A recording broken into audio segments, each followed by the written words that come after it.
Hello everyone, welcome to सोच IAS. आज अपन basically next topic को पिकअप करने वाले हैं। नेक्स्ट टॉपिक अपना आता है इमोशन इंटेलिजेंस। इमोशनल इंटेलिजेंस होता क्या है, किस तरीके से वर्क करता है, या किसी सिविल सर्वेंट की लाइफ में कितना इंपॉर्टेंट है, इसको आज थोड़ा समझने की अपन कोशिश करेंगे। राइट, यहाँ पे अपन इस टॉपिक को सिंगल वीडियो के अंदर, सिंगल लेक्चर के अंदर ही कंप्लीट करने की कोशिश करेंगे। क्योंकि ये बहुत बेसिक सा टॉपिक है, इंपॉर्टेंस रखता है कहीं ना कहीं। राइट, आपके आंसर राइटिंग्स में आज सिविल सर्वेंट के तौर पे या फिर इंडिविजुअल पर्सनल लाइफ के अंदर भी काफी ये इंपॉर्टेंस रखने का काम करता है। बट अपन इसको सिंगल टॉपिक में इसलिए कंप्लीट करने की कोशिश करेंगे क्योंकि एथिक्स के अपने यूपीएससी के सिलेबस के अंदर, सिविल सर्विस एग्जाम सिलेबस के अंदर ये बहुत माइनर लेवल पे इंटरप्शन देता है। बहुत माइनर लेवल पे इससे क्वेश्चंस बनते हैं नॉर्मल। राइट, तो अपन बेसिक से फंडामेंट को समझेंगे सिर्फ सिलेबस के अकॉर्डिंग कि सिलेबस कहना क्या चाहता है और सिलेबस में इमोशनल इंटेलिजेंस पूछ क्या रहा है या बता क्या रहा है। ओके, चले आगे बढ़ते हैं। Terms to understand. As usual अपन जब भी पढ़ते हैं तब टर्म्स टू अंडरस्टैंड समझने की कोशिश करते हैं। राइट, कि कुछ टर्म्स आएंगे यहाँ पे, उनका एक्चुअल में मीनिंग क्या होती है। अपने को मीनिंग अगर क्लियर हो जाते हैं, फंडामेंटल बेसिक मीनिंग्स क्लियर है या फंडामेंटल उनकी पॉइंट ऑफ पर्सपेक्टिव्स क्लियर है, तो उस टॉपिक को लेके अपनी अंडरस्टैंडिंग काफी इजी हो जाती है। राइट, क्योंकि यही वर्ड्स होते हैं जो आपकी केस स्टडीज के फॉर्म में पूछे जा सकते हैं, डिफाइंस के फॉर्म में पूछे जा सकते हैं, और इन्हीं वर्ड्स के बेस पे आप अपनी आंसर राइटिंग भी लिखते हैं कहीं ना कहीं। राइट, अगर आपके आंसर राइटिंग में इन वर्ड्स का प्रॉपर यूज होगा तो आपकी जो इंफॉर्मेशन पास कर रहे हैं या आप नॉलेज जो पास करने का काम कर रहे हैं अकॉर्डिंग टू द क्वेश्चन, वो काफी बेटर हो। राइट, तो इस चीज का ध्यान रखते हुए कुछ अपन टर्म्स को यहाँ पे समझते हैं पहले, फिर उसके बाद इस टॉपिक के डेप्थनेस को समझने की कोशिश करें। Okay, emotions. इमोशंस होते क्या हैं? सबसे पहली चीज, इमोशंस बेसिकली अगर देखा जाए सबसे ज्यादा ह्यूमंस में ही पाए जाते हैं, या ह्यूमंस ही एक स्पीशीज है जिसके अंदर इमोशंस काफी हद तक होते हैं। आज के समय में भी है डॉग्स, एनिमल्स, उनमें भी अपन देखते हैं इमोशंस हैं या ना, बट ह्यूमंस इंडिविजुअली इमोशंस को बयां भी कर सकता है। बयां भी मतलब कि बता भी सकता है, समझा भी सकता है। राइट, ये बेसिकली अगर अपन बात करें होता क्या है, इट्स अबाउट फीलिंग और मूड। राइट, आप किसी चीज को लेके कैसे फील कर रहे हैं या कैसे मूड में हैं, वो आपके इमोशंस को बताने का काम करता है, या वो आपके इमोशंस को जनरेट करता है यहाँ पे। राइट, तो यहाँ पे इमोशंस जो है वो बहुत फीलिंग और मूड के ऊपर डिपेंड है। बनते कैसे हैं, ये आपके एनवायरनमेंट के बेस पे बन सकते हैं, बट यहाँ पे एक चीज को समझिएगा कि यहाँ पे ये अपोजिट ऑफ रैशनल और नॉलेज, मतलब कि नॉलेज से थोड़ा अपोजिट ही होते हैं कहीं ना कहीं। राइट, इनको प्रैक्टिकल या रीजनिंग लॉजिक से कोई मतलब नहीं होता है इमोशंस को। वो इंडिविजुअल अपने लेवल पे वर्क कर रहे हैं, बट उनको नॉलेज के अकॉर्डिंग या नॉलेज के ऊपर डिपेंडेंसी नहीं रखी जाएगी। राइट, उनकी डिपेंडेंसी नॉलेज के ऊपर नहीं रखी जा सकती यहाँ पे। ओके, अब इमोशंस अपने को समझ में आए कि फीलिंग्स और मूड होते हैं। ह्यूमंस में सबसे ज्यादा इमोशंस पाए जाते हैं क्योंकि ह्यूमन टेंडेंसी ही इमोशंस के बेस पे बनी हुई होती है। राइट, अभी इसी को लेके जैसे अपन एडवांसमेंट देखते हैं एआई और नॉन, उनमें और अपने में डिफरेंशिएट भी शायद इसी वजह से है कि हम इमोशंस कैरी रखते हैं अपने अंदर, या इमोशंस अपने लाइफस्टाइल में इन्वॉल्वमेंट दिखाता है अपने यहाँ पे। बट एआई और अदर फैक्टर्स के अंदर इमोशंस वर्क नहीं करते। राइट, जैसे रोबोटिक्स को लेके इसके अंदर काफी सारी मूवीज भी हैं जो बताता है कि कैसे humans life are different from the robotics, तो वो इमोशंस के पर्सपेक्टिव से भी समझाने की कोशिश करता है। या फिर जब ड्रामा या फिर मूवीज अपन देखते हैं तो सामने वाले के इमोशंस के थ्रू उसकी फीलिंग और मूड को समझ रहे हैं अपन। राइट, यहाँ पे उसकी फीलिंग और मूड को समझने की कोशिश कर रहे हैं अपन, तो वो बेसिकली क्या कहलाए, इमोशंस कहलाए। अब इमोशंस यहाँ पे दो तरीके के हो सकते हैं, पॉजिटिव और नेगेटिव। इमोशंस यहाँ पे दो तरीके से हो सकते हैं, एक तो हो गया पॉजिटिव और एक हो गया नेगेटिव। पॉजिटिव इमोशंस की बात करें तो वो एक तरह का अपने को प्लेजर्स दे रहे हैं, प्लेजर्स या प्लेजेंटनेस बोल सकते हैं, मतलब एक तरह की एक सहानुभूति बोल सकते हैं, या फिर एक तरह का आपको अच्छी डायरेक्शन या एक पॉजिटिव एक्सपीरियंस बोल सकते हैं, या फिर अपन यहाँ पे पॉजिटिव एक्सपीरियंस के तौर पे देखा जाए एक प्लेजर, एक कुछ अच्छा अनुभव कराने की कोशिश की जा रही है, राइट। यहाँ पे सेंस ऑफ प्लेजरनेस जनरेट कर रहा है, सेंस ऑफ प्लेजर जनरेट कर रहा है पॉजिटिव इमोशन। वहीं पे नेगेटिव इमोशंस क्या हो गया, वो बेसिकली क्या कर रहा है आपकी लाइफ में, डिस्टर्बेंस क्रिएट करने की कोशिश कर रहा है। नेगेटिव इमोशंस क्या हो गया, वो डिस्टर्बेंस क्रिएट करने की कोशिश कर रहा है, जिसकी वजह से सोसाइटी में कहीं ना कहीं डिस्टर्बेंस हो रहा है, ये डिस्टर्बेंस जनरेट हो रहा है। उस बेस पे अपन देखते हैं कि कैसे इमोशंस बन रहे हैं यहाँ पे, राइट। कैसे इमोशन दो तरीके के हो सकते हैं, मतलब फीलिंग और मूड दो तरीके हो सकते हैं, या तो पॉजिटिव होंगे या नेगेटिव होंगे। ये कैसे वर्क करते हैं, ये कैसे डेवलप होते हैं, उस पर आगे पढ़ने की कोशिश करेंगे अपन। उससे पहले अपन एक चीज और समझ लेते हैं कि इंटेलिजेंस क्या होता है। इंटेलिजेंस एक और इम्पॉर्टेंट फैक्टर आ जाता है यहाँ पे। ये बेसिकली क्या करता है, आपकी नॉलेज के ऊपर डिपेंडेंसी रखता है। किसके ऊपर, नॉलेज के ऊपर, sorry for that, KNO, knowledge के ऊपर डिपेंडेंसी रखने का काम करता है, राइट। नॉलेज और स्किल्स के ऊपर डिपेंडेंसी रखता है। ये बेसिकली माइंड से सोचा जा रहा है यहाँ पे, राइट। यहाँ पे अपन ने देखा था कि इमोशंस क्या था, नो नॉलेज, मतलब कि नॉलेज के ऊपर डिपेंडेंसी नहीं रखता, और ये नॉलेज के ऊपर डिपेंडेंसी रखने का काम कर रहा है कहीं ना कहीं।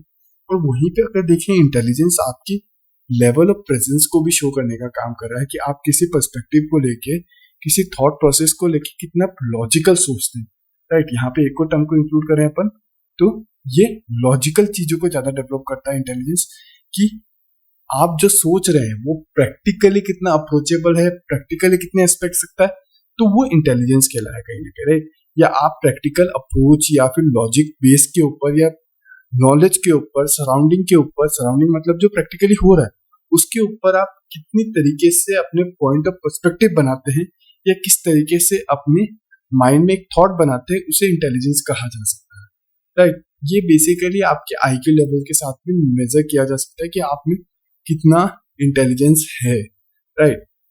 अब फॉर एग्जाम्पल के तौर पे देखें, हर इंसान में इंटेलिजेंस लेवल बहुत अलग अलग होते हैं।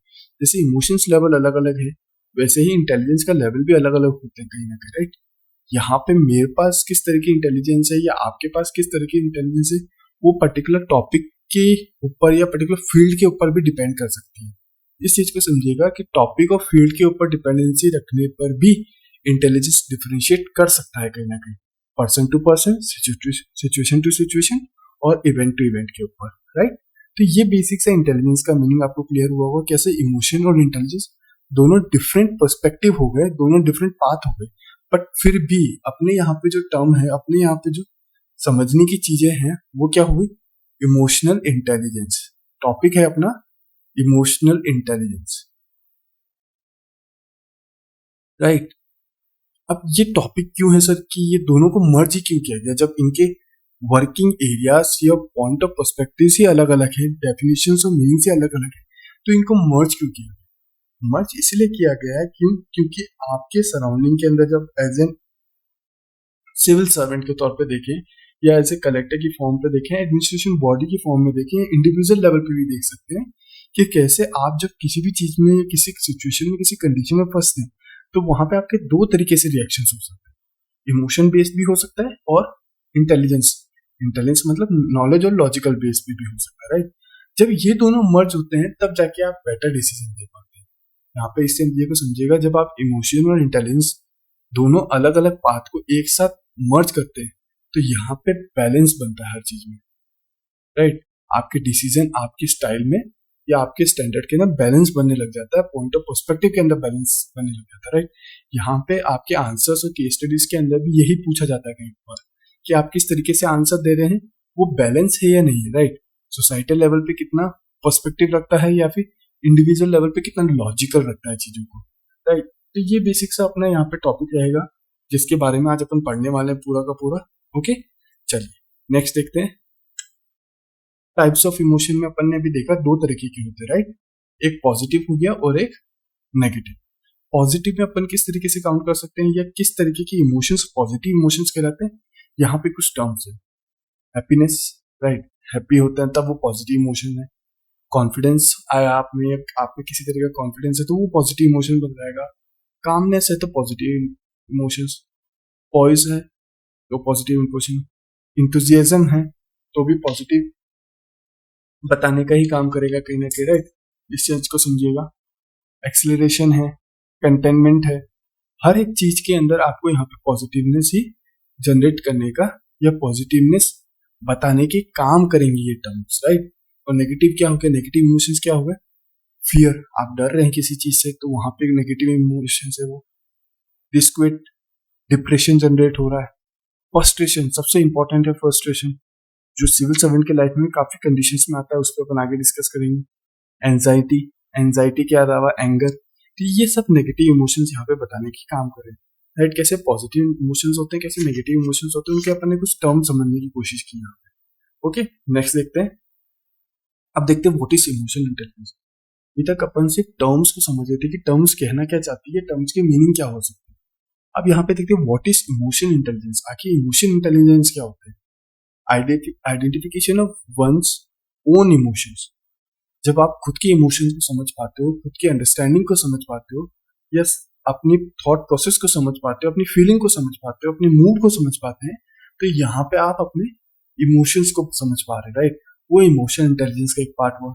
आइडेंटिफिकेशन ऑफ अदर इमोशन, वहीं पे अगर आप सामने वाले के पर्सपेक्टिव, सामने वाले की फीलिंग, मूड, थॉट प्रोसेस या उसकी रीजनिंग और लॉजिक को समझ पा रहे किसी भी पॉइंट को लेके, किसी इवेंट को लेके, तो वहां पे इमोशनल इंटेलिजेंस जनरेट हो रहा है।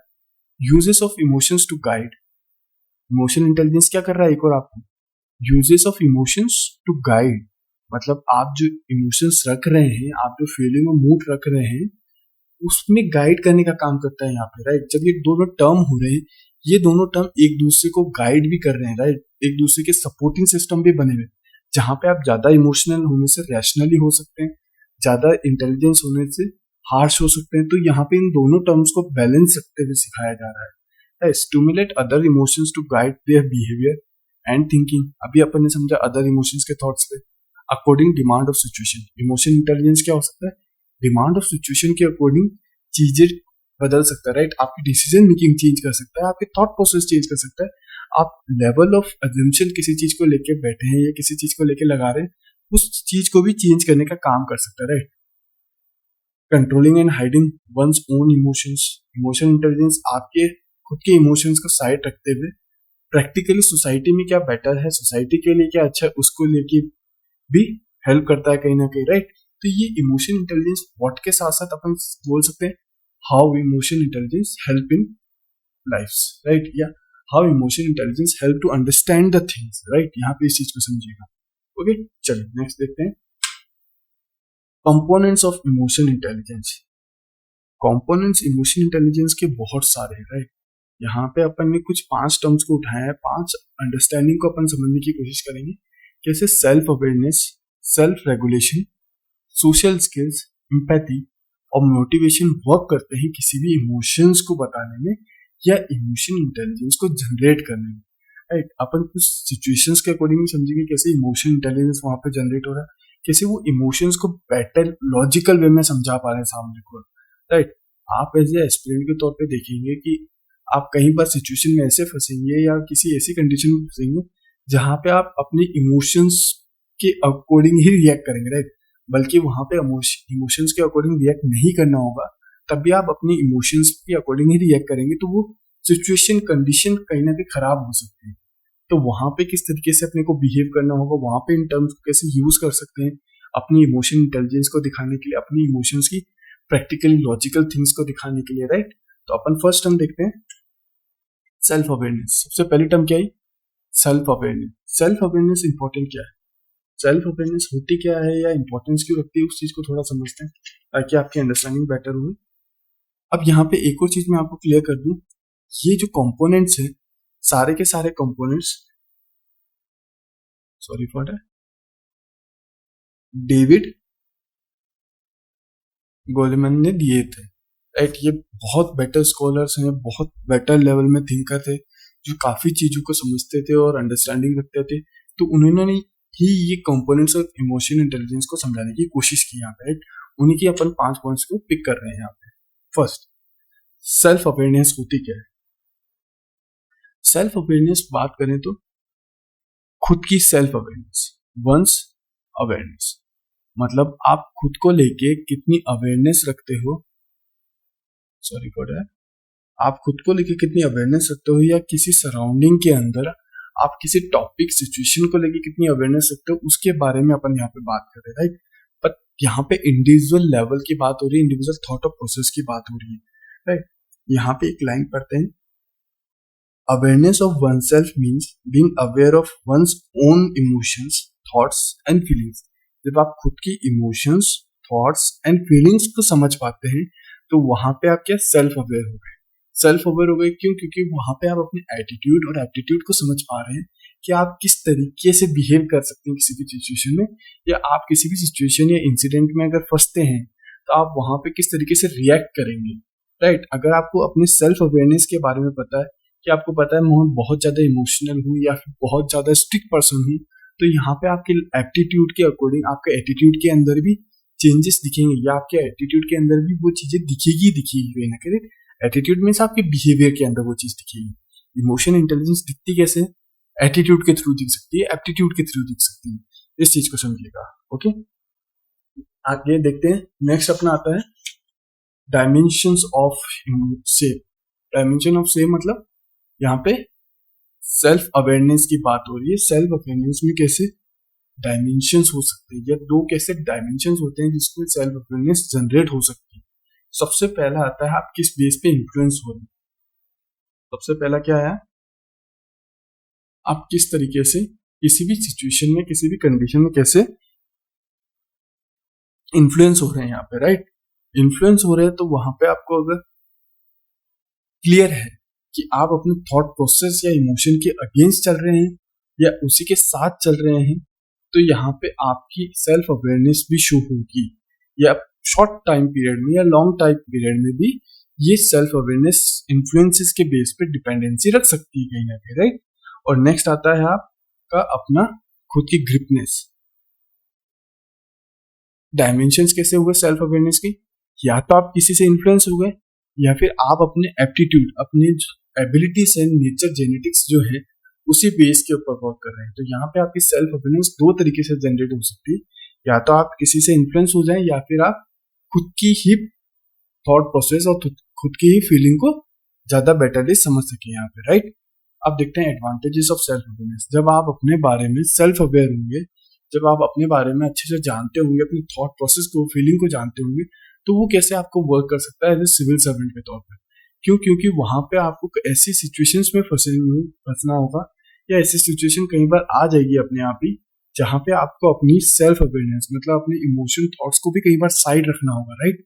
अपने थॉट प्रोसेस को भी साइड रखना होगा, क्योंकि वहां पे आप सामने वाले की सिचुएशन को समझते हुए वर्क करेंगे, राइट। अब यहाँ पे एडवांटेजेस सेल्फ अवेयरनेस में देखिए, हैंडलिंग मीडिया। आपको अपने बारे में पता है मैं किस तरीके का पर्सन हूँ, तो वहां पे आपको सबसे इजी वे में अपने पर्सनल थॉट प्रोसेस को साइड रखना होगा, right. Advantage of self awareness, अगर आपको पता है अपने बारे में, तो वहां पे आपको पता होगा कि आपको मीडिया को कैसे हैंडल करना है। क्यों? क्योंकि मीडिया आज के समय में एज ए कलेक्टर या डिस्ट्रिक्ट कलेक्टर के सामने काफी क्वेश्चंस पुट अप करती है। काफी क्वेश्चंस मतलब डिस्ट्रिक्ट के अंदर कोई भी सिचुएशन जनरेट हो रही है, कोई सी भी कंडीशंस हो रही है, तो वहां पे आपको अपने इमोशंस को हमेशा साइड रखना होगा। क्यों? क्योंकि आप अपने इमोशंस में अगर फॉर एग्जांपल के तौर पे एंग्रीनेस दिखाते हैं, राइट, आपके वहां पे डिस्ट्रिक्ट कलेक्टर के तौर पे कहीं पे कुछ मर्डर हो गया या कुछ दुर्घटना हो गई, आप उसको सॉल्व करने की कोशिश कर रहे हैं, आप कोशिश कर रहे हैं कि वो चीजें सुधर जाए वहां पे, बट वहीं पे मीडिया आपसे बार बार क्वेश्चन पूछे जा रही है उस चीज को लेकर, राइट।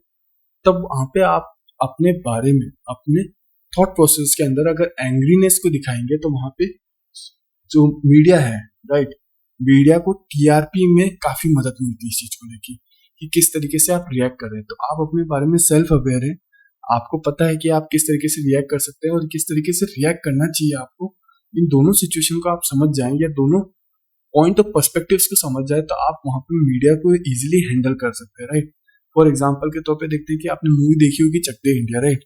कबीर खान थे वहां पे एज ए कोच, जो हार गए थे, राइट, जो हार गए थे।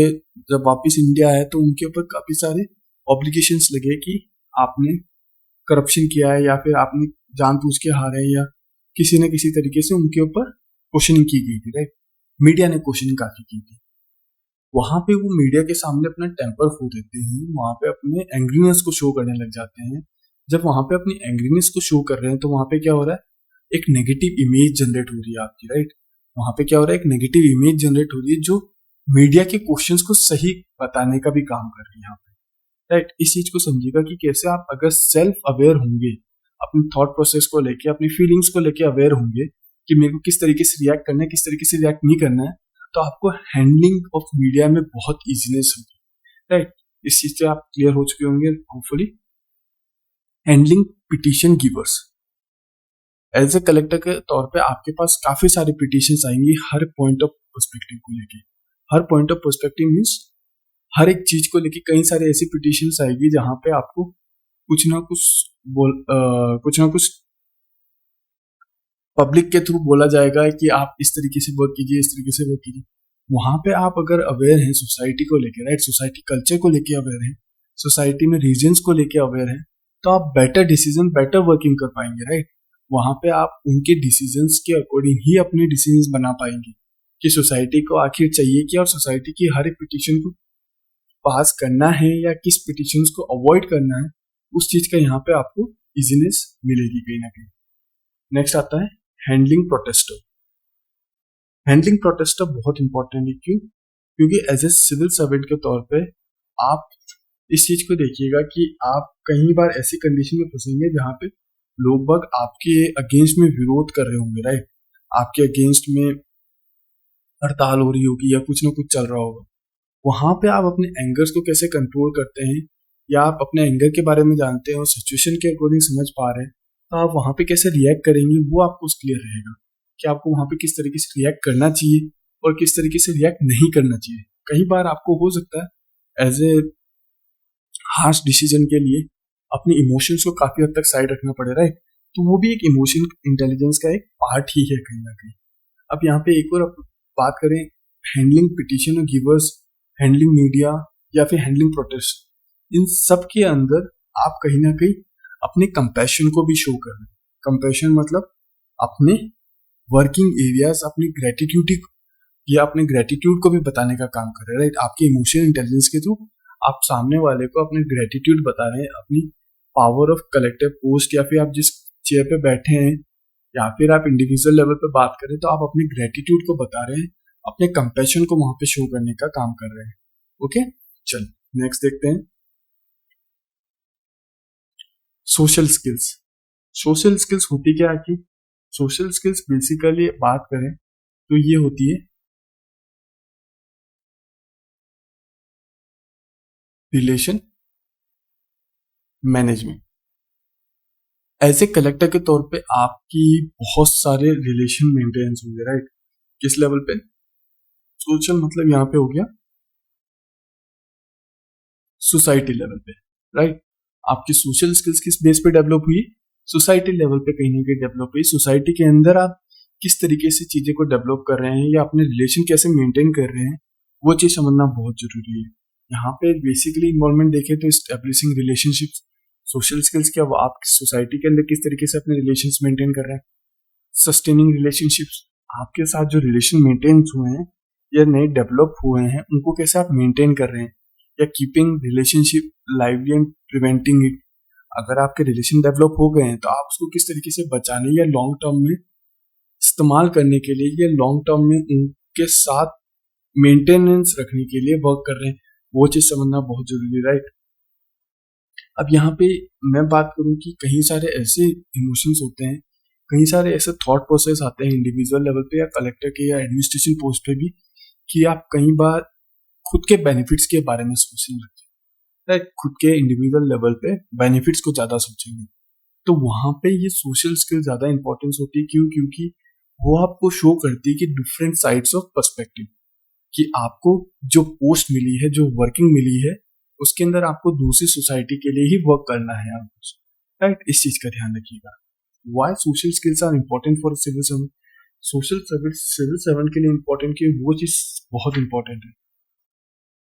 सोशल सर्विस या बोले या फिर सोशल स्किल्स बोले, सोसाइटी के अंदर आप चीजों को कैसे मेंटेन कर रहे हैं, कैसे रिलेशन मेंटेन कर रहे हैं हर एक इंडिविजुअल लेवल पे या एज ए कलेक्टर के लेवल पे, वो बहुत जरूरी है। क्यों? क्योंकि आप वहां पे मेंटेन करते समय कैसे अपने सबॉर्डिनेट्स के साथ रिलेशन रख रहे हैं, आप अपने जो सोसाइटी में अमीर एंटरप्रेन्योर्स है या फिर बड़े पर्सन है उनके साथ कैसे रख रहे हैं, पॉलिटिकल न्यूट्रलिटी कैसे रख रहे हैं, पॉलिटिशियन के साथ कैसे रिलेशन मेंटेन रख रहे हैं, या फिर आप सोसाइटल लेवल पे जो इंडिविजुअल पर्सन आपसे कोई एक्सपेक्टेशन रखता है आप उसके के साथ कैसे अपनी रिलेशन मेंटेन रख रहे हैं, वो चीज समझना बहुत जरूरी है यहाँ पे, राइट।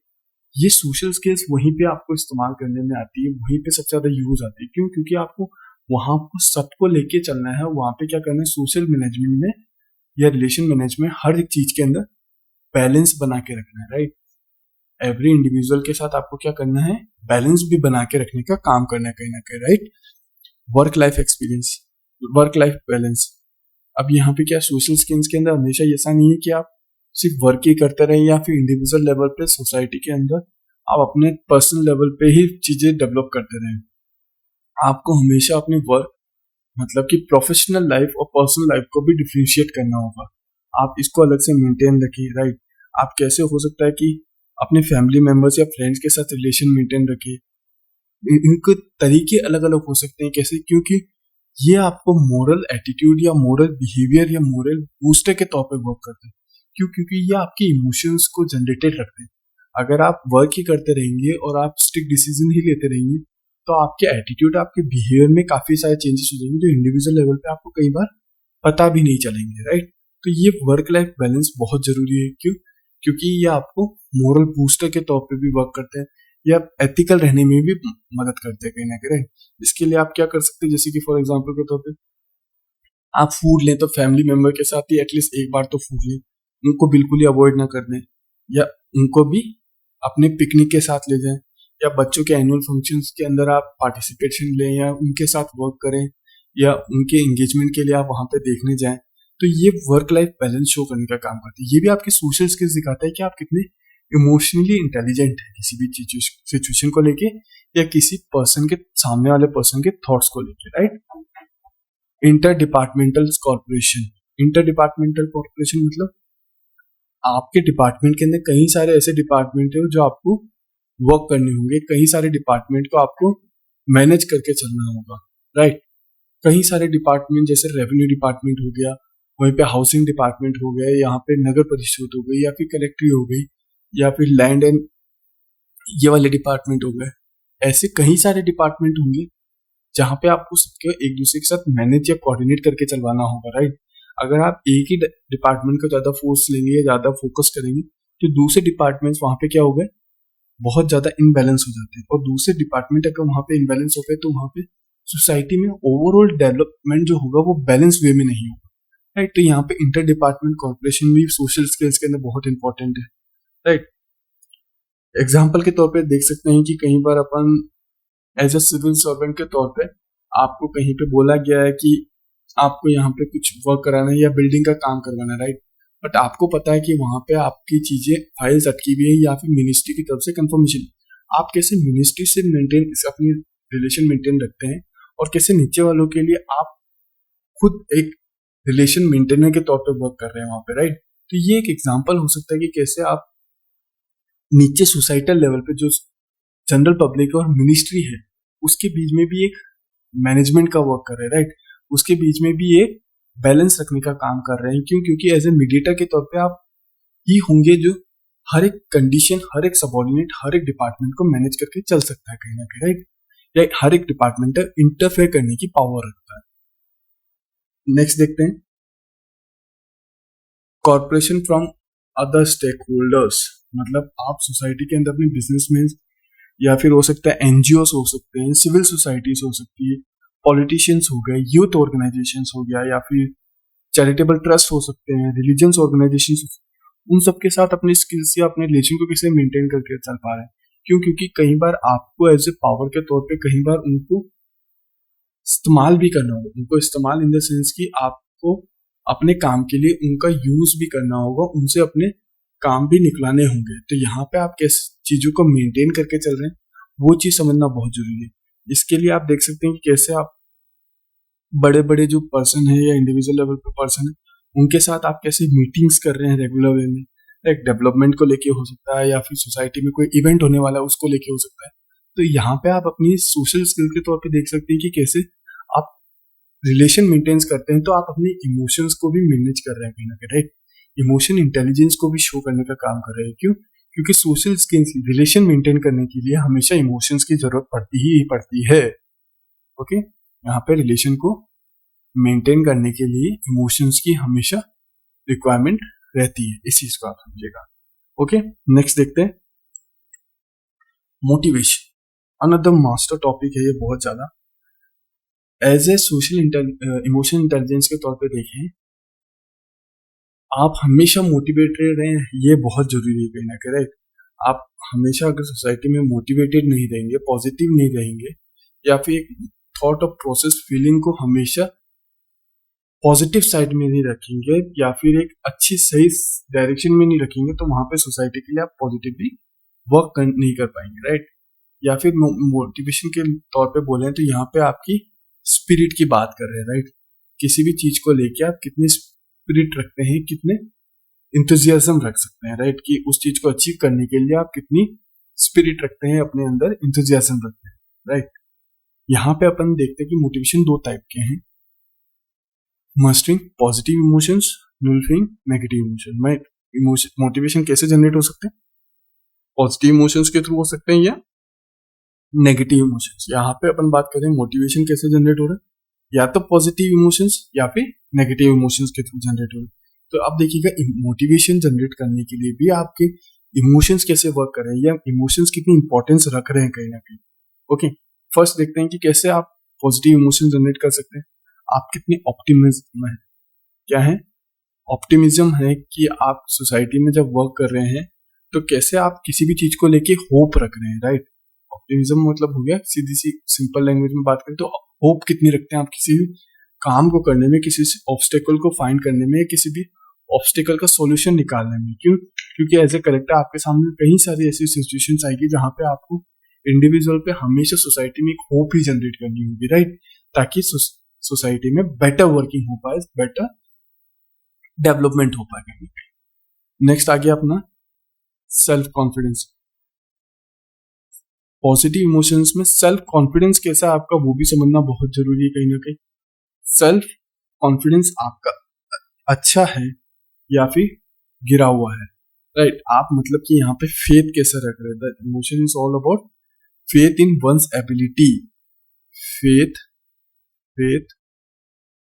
इन एबिलिटीज। आप किसी भी चीज में लेके किस तरीके का फेथ रख रहे हैं अपनी एबिलिटीज को लेके, वो आपके सेल्फ कॉन्फिडेंस को जनरेट कर रहा है, राइट। वहां पे आप क्या हो रहा है, वहां पे भी पॉजिटिव इमोशन जनरेट हो रहा है।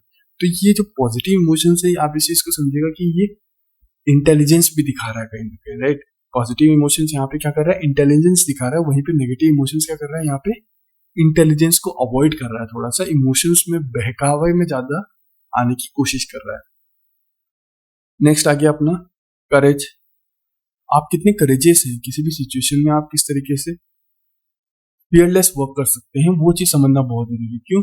क्योंकि एज ए सोसाइटी में कई बार आप वर्क कर रहे होंगे तो आपको कई बार थ्रेट्स आएंगे, कई सारे ऐसे थ्रेट्स आएंगे जो फैमिली को लेके होंगे, आपकी पर्सनल लाइफ को लेके भी हो सकते हैं, राइट। तो सोसाइटी में आप कितने करेजियस हैं, वो भी आपके पॉजिटिव इमोशंस को बताने की काम कर रहा है। वहां पे भी क्या हो रहा है, मोटिवेशनल स्पिरिट को जनरेट करने का काम कर रहा है आपने कहीं ना कहीं, राइट। क्योंकि ऐसी सोसाइटी के तौर पे आप कई बार देखेंगे कि आपको ऐसे थॉट प्रोसेस आएंगे, ऐसे थ्रेट्स आएंगे जहां पे आप बहुत नेगेटिव हो सकते हैं, बट वहां पे आपका करेज ही इंपॉर्टेंट होता है, जो आपको किसी भी सिचुएशन में या स्कैरनेस से डरने से बचा सकता है, राइट। नेक्स्ट देखते हैं अपन क्यूरियोसिटी। क्यूरियोसिटी क्या हो गया, आप किसी भी चीज को कितना सीखने के लिए केपेबल हैं या क्यूरियस है, राइट। आपके सामने कोई सिचुएशन या इवेंट आ जाता है तो आप पॉजिटिवली कितना वर्क कर सकते हैं उसको अचीव करने के लिए, वो भी थके बिना, राइट। यहाँ पे क्यूरियोसिटी में बिना थके आप किसी भी चीज को कैसे वर्क करें, वो मोटिवेशन बताने का काम कर रहा है, वो एज ए कंपोनेंट के तौर पे काम कर रहा है यहाँ पे, कि कैसे आप मोटिवेटेड रह पा रहे हैं, अपनी क्यूरियोसिटी को जनरेट रख पा रहे हैं, राइट। क्योंकि कई बार आपकी क्यूरियोसिटी अगर खत्म हो जाती है किसी चीज को लेके, तो आप सोसाइटी में बहुत अच्छी तरीके से वर्क कभी नहीं कर पाएंगे, राइट। वहां पे अगर क्यूरियोसिटी जनरेटेड रहती है तो वहां पे आपका इंथुजियाज्म भी जनरेटेड है, इंथुजियाज्म जनरेटेड है तो अभी अपन ने देखा वो पॉजिटिव इमोशंस को बताने का काम कर रहा है, राइट। नेक्स्ट आ गया अपना लव। लव बेसिकली आपको पता होगा किस तरीके से वर्क करता है या कि होता क्या। आप अपने वर्क को लेके हमेशा अगर प्यार से रहेंगे या अपने वर्क को हमेशा लव के नजरिए से देखेंगे, एक तरह के feeling of attractive towards it, right, तो आपके यहाँ पे जो वर्किंग है वो भी या फिर आपके जो वर्क प्लेस है वो भी बहुत बेटर वर्क करेगा, राइट। आप इन पॉइंट्स को समझिएगा कि जैसे ये पॉइंट्स जो हैं आपके पॉजिटिव इमोशंस को जनरेट कर रहे हैं या पॉजिटिव इमोशंस को जनरेट करने का काम कर रहे हैं यहाँ पे, राइट। इसको एक बार इरेज कर देते हैं ताकि अपन नेक्स्ट नेगेटिव इमोशंस को थोड़ा समझ पाए। होपफुली आपको यहाँ पे लेक्चर क्लियर हो रहा होगा। अगर इन केस आपको यहाँ पे कहीं पे भी कोई डाउट आता है तो आप प्लीज कमेंट कर सकते हैं ताकि अपन इसको नेक्स्ट लेक्चर के अंदर, नेक्स्ट टॉपिक्स के अंदर बेटर अंडरस्टैंडिंग रखने की कोशिश कर पाए, राइट। नेक्स्ट देखते हैं अपना नेगेटिव इमोशंस कैसे जनरेट होते हैं। सोसाइटी में अगर पॉजिटिव इमोशंस है तो ऑब्वियसली बात है नेगेटिव भी होंगे कहीं ना कहीं, राइट। नेगेटिव इमोशंस में क्या हो गए, फियर, डर। डर रहा तो हमेशा आपका मोटिवेशन क्या रहेगा, बहुत डाउन रह जाएगा। एज ए इमोशन इंटेलिजेंस के तौर पर देखें कि आप अगर इमोशनली डरे हुए हैं किसी सिचुएशन को लेके या किसी भी सिचुएशन को लेके आप बहुत जल्दी डर जाते हैं तो वहां पे आपकी जो स्पिरिट है वो काफी कम हो जाती है, स्पिरिट ऑफ अचीवमेंट काफी कम हो जाती है, या आप किसी चीज को पाने की जो कैपेसिटी है वो काफी कम हो जाती है। तो यहाँ पे उस चीज को अपने को थोड़ा सा अवॉइड करना है कि कैसे इमोशन इंटेलिजेंस में अपन फियर को थोड़ा सा साइड रखने की कोशिश कर सके। नेक्स्ट आ गया अपना anger. First fear, next is anger. Anger में क्या हुआ अपना, सॉरी फॉर दैट, एंगर में गुस्सा किस कंडीशन में कैसे वर्क कर रहे हैं, गुस्सा कर रहे हैं, वो भी बहुत जरूरी समझना, क्योंकि गुस्से की वजह से कई बार क्या हो सकता है, सिचुएशन हार्म भी हो सकती है आपकी सराउंडिंग में, राइट। या फिर एक तरह की इरिटेशन हो सकती है आपको लेके कि आप किसी भी सिचुएशन में इरिटेट होने लग जाएंगे। जब आप इरिटेट होंगे तो वहां पे क्या हुआ, आप अपनी इंटेलिजेंस को सही से यूज नहीं कर पाएंगे, और इंटेलिजेंस अगर सही से यूज नहीं है या फिर अपने इमोशन सही से यूज नहीं हुए तो वहां पे बैलेंस डिसीजन नहीं होंगे, राइट। और इसी चीज को ध्यान रखते हुए नेक्स्ट आता है अपना जेलेसी। सोसाइटी में कई बार अपन चीजों को लेकर जेलस भी हो जाते हैं कई बार, राइट, कि कैसे सोसाइटी में जेलेसी डेवलप हो सकती है। जेलेसी की वजह से क्या हुआ, आप जो वर्क करना चाह रहे हैं उसके अंदर काफी डिफरेंशिएट जनरेट हो गया, और वर्क में अगर डिफरेंशिएट जनरेट हो गया तो वहां पे क्या हुआ, नेगेटिव इमोशंस, और इसी वजह से आपके सबॉर्डिनेट्स या फिर आपके ऊपर जो डिपेंडेंट पर्सन है वो भी क्या होंगे, इस चीज से अफेक्ट होने लग जाएंगे काफी हद तक, राइट। तो इस चीज को आप समझिएगा, ओके। तो ये बेसिक सा कंपोनेंट ऑफ एक और इमोशन इंटेलिजेंस था कि मोटिवेशन कैसे वर्क कर सकता है, मोटिवेशन आपके इमोशन इंटेलिजेंस के थ्रू डिसीजन कैसे वर्क ऑन करा सकता है, राइट। चलिए तो नेक्स्ट देखते हैं अपन सेल्फ रेगुलेशन इन एम्पैथी। इन दोनों को एक ही साथ लिया है, क्यों, क्योंकि ये बहुत बेसिक से टॉपिक्स है। सेल्फ रेगुलेशन एक तरह का अपन पार्ट बोल सकते हैं या फिर एक तरह के सेकंड स्टेप बोल सकते हैं सेल्फ अवेयरनेस का, राइट। सेल्फ रेगुलेशन क्या हो गया, पार्ट ऑफ सेल्फ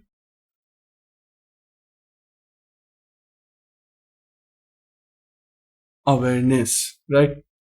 एक तरह का ये सेल्फ रेगुलेशन सेल्फ अवेयरनेस का एक पार्ट हो गया, राइट, कि आप किसी भी सिचुएशन में अगर फंसे हुए हैं तो अपनी वहां पे कैसे डिसीजन मेकिंग कर रहे हैं, राइट। यहाँ पे एक लाइन पढ़ते हैं, one should have the ability to remove emotions from decision making, right. आप किसी भी सिचुएशन में अगर फंसते हैं तो वहां पे कैसे अपनी इमोशंस को एक बार के लिए साइड रखते हैं, इमोशंस को साइड रख के फिर प्रैक्टिकल अप्रोच रखते हैं, राइट। किसी भी चीज को लेके कैसे प्रैक्टिकल अप्रोच रखते हैं, सोसाइटी में सबसे ज्यादा वही वर्क करती है कहीं ना कहीं, राइट। वहां पे आप रैशनली नहीं हो रहे या फिर अनबायस नहीं हो पाएंगे इस चीज को लेके। एग्जाम्पल के तौर पे देख सकते हैं कि कनाडन राइटर थे, Canada writer देवदू Narasimha Shastri ji, right. वो कितने सेल्फ रेगुलेटेड पर्सन थे। वो जब स्पीच दे रहे थे, जब उनके पास एक टेलीग्राम आया कि XYZ कोई कंडीशन हुई है, राइट। जब स्पीच खत्म हो गई तो वो हरी अपने भाग गए, निकल गए वहां से, राइट, नॉट भाग गए, निकल गए वहां से। जब उनसे बाद में पूछा गया कि उस टेलीग्राम में आखिर ऐसा था क्या, तब उन्होंने बताया कि उनके सन की डेथ हो गई, इस वजह से वो वहां से हरी में निकले हैं कहीं, राइट। तो यहाँ पे कैसे पता लगता है कि आपको हमेशा सेल्फ रेगुलेशन को मेंटेन रखना पड़ेगा, जिससे सामने वाले के ऊपर इसका गलत इंप्रेशन ना जाए, राइट, या फिर आपके रिएक्शंस की वजह से, आपकी वर्किंग की वजह से सामने वाले के ऊपर गलत इंप्रेशन ना पड़े कहीं ना कहीं, राइट। इस चीज का आप ध्यान रखिएगा। यहाँ पे एक और बात करेंगे, सेल्फ रेगुलेशन कंपोनेंट्स ऑफ इस इमोशन इंटेलिजेंस, राइट। कैसे कि शास्त्री जी की सेल्फ इंटेलिजेंस बात करें या फिर इमोशन इंटेलिजेंस कितनी अच्छी थी वो चीज समझाने की, क्योंकि स्पीच के अंदर जब सामने वाले आपके साथ सुन रहे हैं, समझ रहे हैं चीजों को, तो उनकी जो इमोशंस है, उनके जो फीलिंग्स है, उनके थॉट प्रोसेस को डिस्टर्ब किए बिना आपने अपनी वर्किंग खत्म की, फिर जाके आपने अपनी इंडिविजुअल लेवल पे वर्क किया है, अपने डिसीजन को चेंज किया, राइट। तो ये सेल्फ रेगुलेशन बताने का काम कर रहा है कहीं ना कहीं। ओके, नेक्स्ट देखते हैं एम्पैथी। एम्पैथी अपने लास्ट टाइम पढ़ने की कोशिश की थी पूरी, कि एम्पैथी और सिंपैथी आके वर्क कैसे करती है, राइट। कैसे आप सोसाइटी के लेवल पे, सोसाइटी के अंदर एम्पैथी जनरेट कर रहे हैं, या किसी के लिए अपनी भावना रख रहे हैं, राइट। किसी के लिए कैसे अपनी भावना रख रहे हैं, वो इमोशन इंटेलिजेंस भी बताने का काम कर रहा है कहीं ना कहीं, राइट। कि आप वहां पे अपनी इमोशंस रख रहे हैं, अपनी सामने वाले की सिचुएशन को समझते हुए अपनी डिसीजन मेकिंग कर पा रहे हैं, तो वो एम्पैथी के थ्रू भी पता लग सकता है। ये एम्पैथी एज ए कंपोनेंट के तौर पे भी समझा जा सकता है कि कैसे इमोशनल इंटेलिजेंस को वाइब्रेट कर सकता है ये, राइट। इस चीज को समझिएगा। होपफुली ये लेक्चर आपको काफी हद तक क्लियर हो गया होगा कि ऐसे इमोशन इंटेलिजेंस सिविल सर्वेंट की लाइफ में वर्क करता है, या कैसे इमोशन इंटेलिजेंस सिविल सर्वेंट की लाइफ में चेंजेस भी ला सकता है, राइट। चलिए, तो मिलते हैं आपसे नेक्स्ट लेक्चर के अंदर। Till that time, thank you everyone, take care, bye bye.